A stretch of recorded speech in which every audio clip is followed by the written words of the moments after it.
According to my mother, I was 2 years old when my father picked me up by one foot and flung me headfirst into the lounge room wall.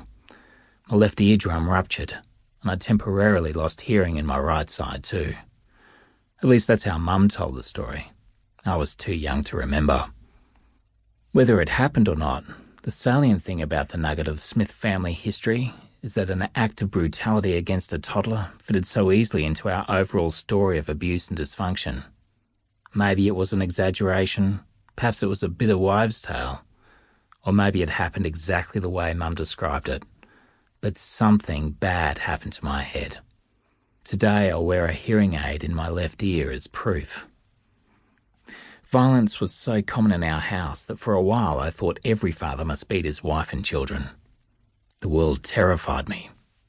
At bedtime I'd gather my sheets around me and take refuge behind fabric walls. It was my fortress, a flannelette barricade that nobody could breach. Hollywood westerns must have been big at the time because I armed myself with an imaginary rifle that had a wooden shoulder stock, and I'd shoot anyone or anything that came too close. I'd circle the wagons in my mind, take aim from behind my pillow, and boom.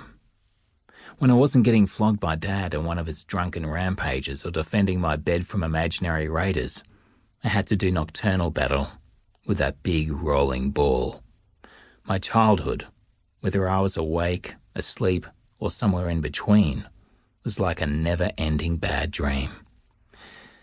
Life began for me on the 20th day of the 5th month in the Common Era of 1955. People do a double take when I say it like that, but it's my way of stating for the record that I'm not a Christian. I have no need, however, to qualify the place of my birth, the city of Tamworth, nestled in the Peel Valley in the vast New England region of New South Wales. I may not be religious, but I am a Tamworth boy through and through. Dad was born there, as was his father, and his father's father before that. In fact, we were once something of a pioneering family. Dad's great-grandfather, William Joseph Smith, had been a man for his time.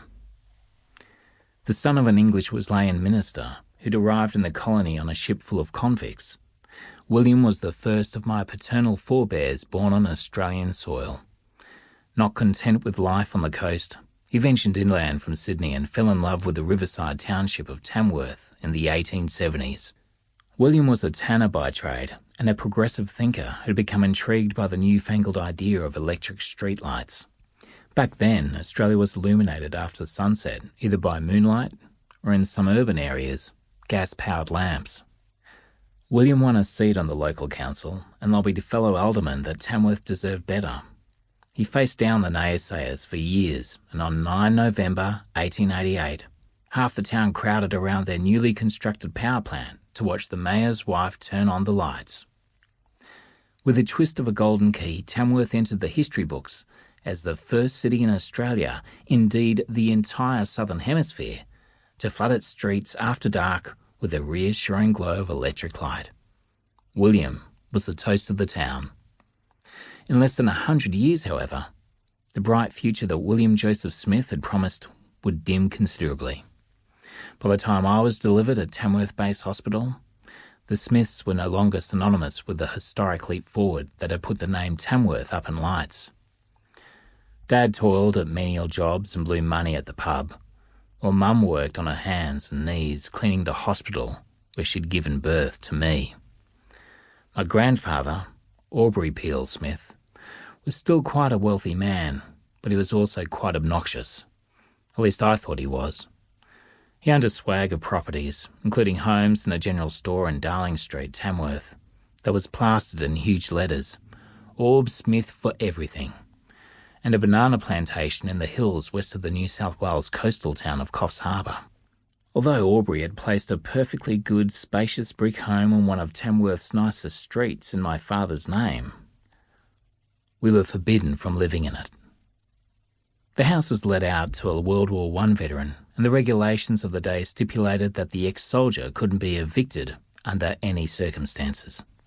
To rub salt into the wound, the old digger's war service meant his rent was frozen at a ridiculously small amount. It didn't even cover the council rates, which Dad had to cough up for. By the time